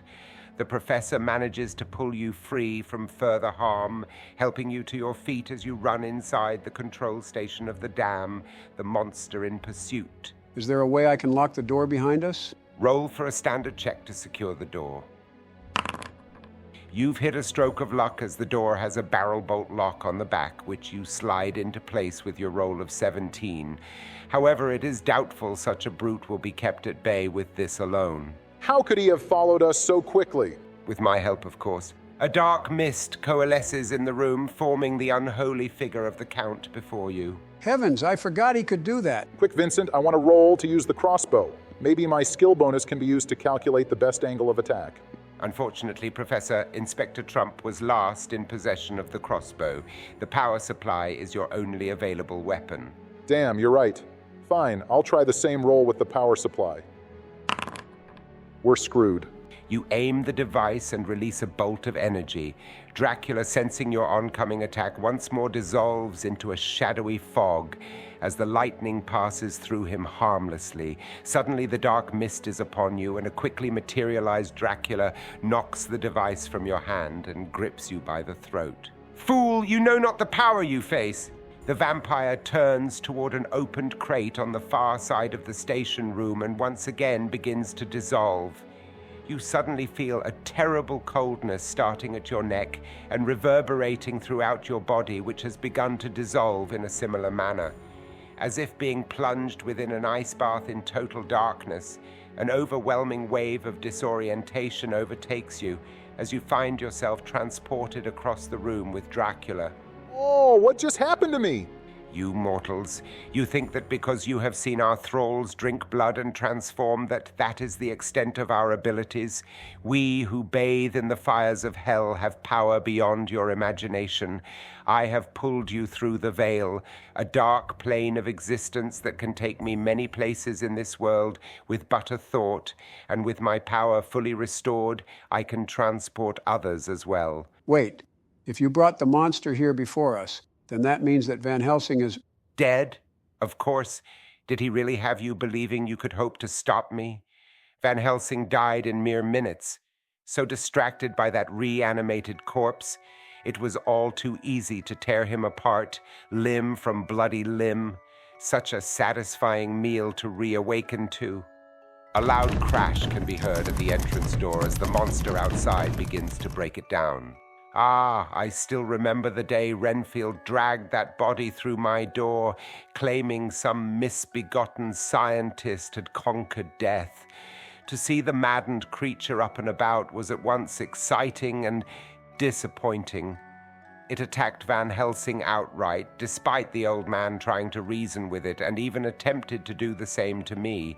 I had rather hoped for a more intellectually promising servant from the creature, but its mind is fragmented between several men.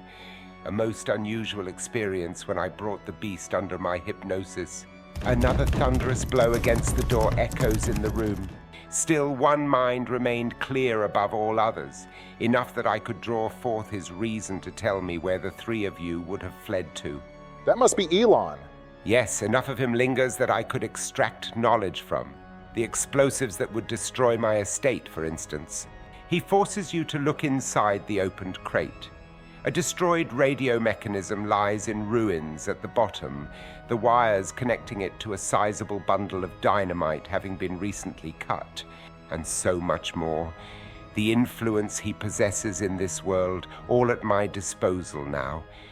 He would make a formidable foe were he not trapped in his own mind. The door is slammed a third time by the creature, finally giving way as the monster stands poised to attack in the doorway. And yet such a sturdy grunt has its uses too. This will amuse me. Creature, destroy that old man. Not yet, I'm too young. You ought to see my staffers. They can't keep up with me. Vincent, I want to rush over to pick up that power thingamajig. It's my only shot against the monster. Wait, Joe, that's what it wants. It'll have full power and control. Just aim for the dynamite and destroy us all. It's our best chance.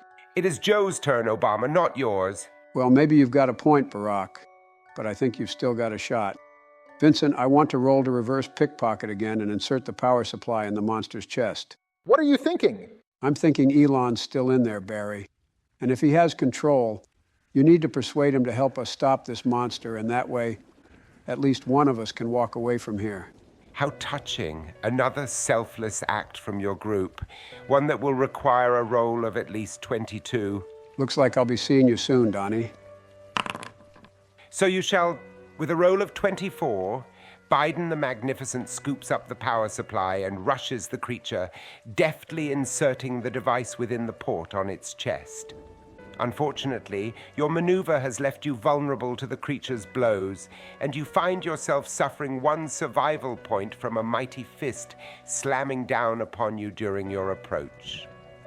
The electrical discharge from the rush of energy upon activation of the power supply also gives you a damaging shock against your now depleted survival points. The electrified magician falls to the floor, motionless. Biden the Magnificent has been killed. No! Of course, Joe, first you steal my presidency and now you steal my group sacrifice moment. A thorn in my side now and always, aren't you? The magician's sacrifice was not in vain, as the hum of pulsing energy emanates from the creature, and a new clarity is visible in his eyes, a look as if waking from a prolonged nightmare. His eyes fall to the dead performer at his feet before glancing up to see the professor, still locked in a chokehold by Dracula, who now bears a look of consternation. Elon, if you're in there, I need your help. Dracula, he's real. He's had you under some kind of spell, but I want to believe you're still in there. I beg you, put aside your mad pursuit of immortality and consider all the evil this vampire could do with you under his control. Misguided as you are, I believe you want to usher mankind into an age of enlightenment. If you don't act now, he'll use you to bring us all into an age of terror instead. You must help me stop him. I want to roll with my persuade skill and plead that the monster comes to my aid. It's really my only chance at this point. A risky gambit, one you'll need a 24 to pull off. Damn, and I chose that skill for the penalty to offset my bonus, but it's now or never. I don't believe it. A 27. Even with your penalty, you still succeed in reaching the man within the monster. You can see that the deterioration of the creature's mental state without the proper power to sustain it has taken a heavy toll. He has, resultingly, been rendered mute and suffers impairments to his motor functions, resulting in an unsteady gait of heavy movements.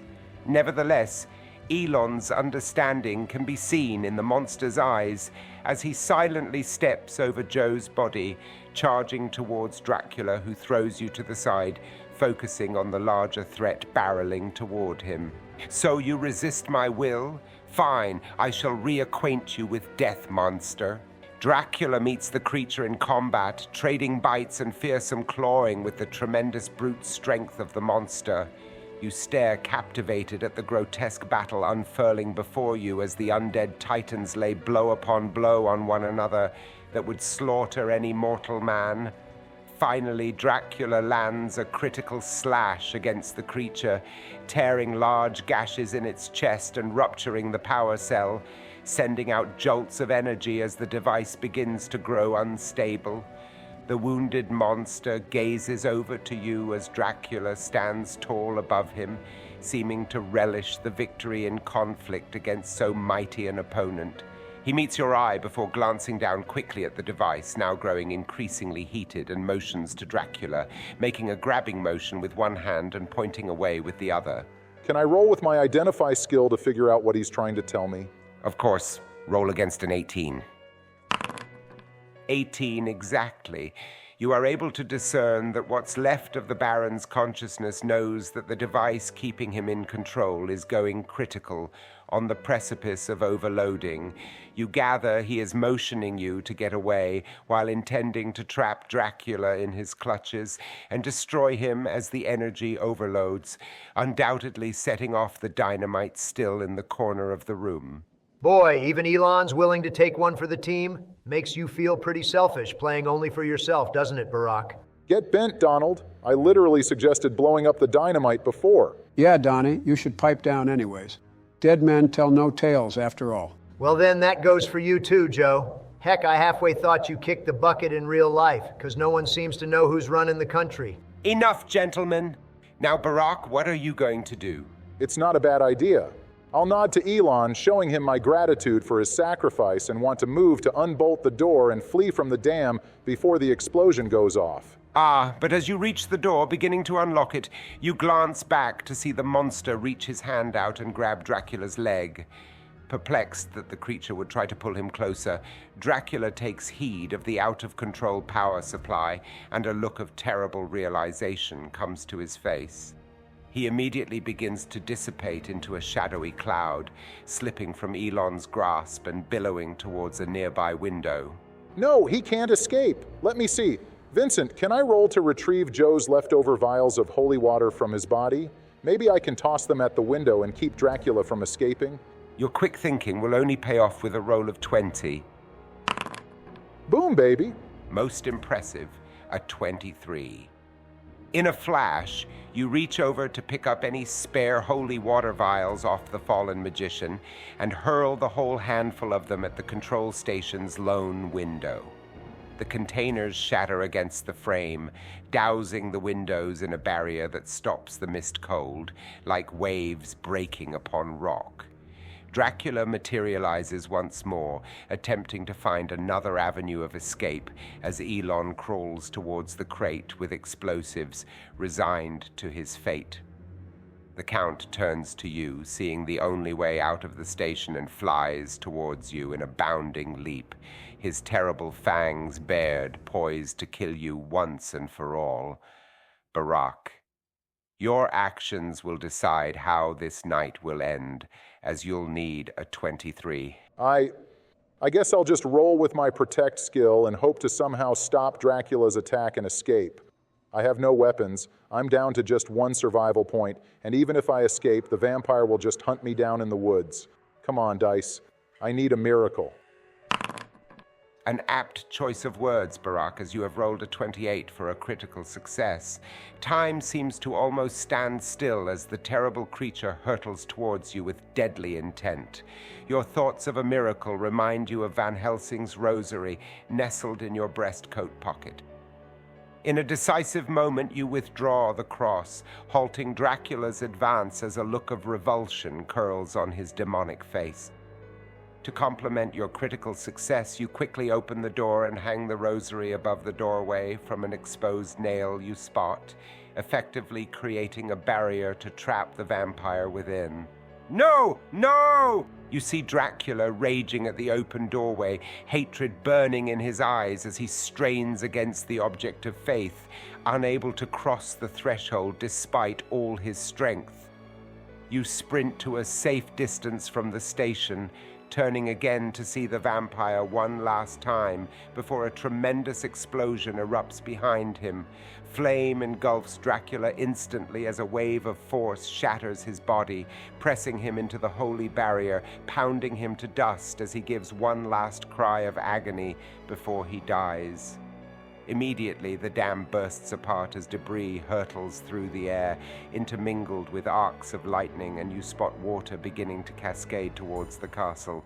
You take in a view of rushing waves at the base of the castle as the earth begins to tremble slightly from the collapsing of the structure above. The terrible fortress rumbles as towers and ramparts begin to fold over and crash into one another in monumental collisions that finally end with Castle Dracula fallen to rubble, taking with it the tomb of Dracula and Frankenstein's awful experiments. Your horrors are at an end. I made it. I can hardly believe it. You have done well, Professor. Though no one would believe your story, you and your fallen friends have stopped a terrible evil this night. You take some comfort in that knowledge as you begin to trudge back down the path to reach the carriage, a light rainfall just beginning. However what? As you come to the fallen bridge, wondering just how you will traverse to the other side, you hear the howl of a wolf. In a knee-jerk reaction, you look across the valley and see the muddy tracks of the werewolf from before, still leading away into the woods, opposite your direction. Well, maybe it's just a normal wolf then. Your blood suddenly runs cold as you notice the inspector's body is no longer where you left it, and a new set of similar tracks can be seen leading in your direction, as if searching for a means to cross the valley. Suddenly, a new werewolf springs from the forest behind you, and you are paralyzed in fear as you take in the creature. Wearing an all-too-familiar inspector's uniform, his terrible jaws open wide as he moves for your throat. I shall now roll for an assault check of 20. How fitting. A 28. With a critical success, the Inspector Werewolf lands upon you, pinning you to the ground as his enormous claws sink deep into your arms, costing you your last survival points. The beast then bites hard into your neck, ending your life with a decisive snap before howling into the stormy night. And with the Professor's demise, your party has not survived the dead of night. What a bunch of crap. Fake news. That was a great ending, Vincent. Having me become a werewolf, that's exactly the kind of thing I asked for. Hold on. Were you two in on this? Not the whole game, but if I died, I arranged that there be some way for me to come back as an enemy and go after whoever was left. I hoped it'd be you, Joe, but I'll settle for Barack. How could you set that up ahead of time? Do you find yourself talking to ghosts a lot? No offense, Vincent. You guys still think he's really a ghost? You liberals will believe anything. He's a look-alike I hired who does impressions. I thought it'd make for a good gag if he was the game master for us on Halloween since Ben was away. I swear you two would... What's this? It says, "Hey Donnie, something came up and I can't make it to your Halloween gig. Sorry for the late notice." But then, does that mean? If you enjoyed the video, please leave us a like. And subscribe to the channel. Be sure to stay tuned for more presidential dice rolls where we make adventures great again.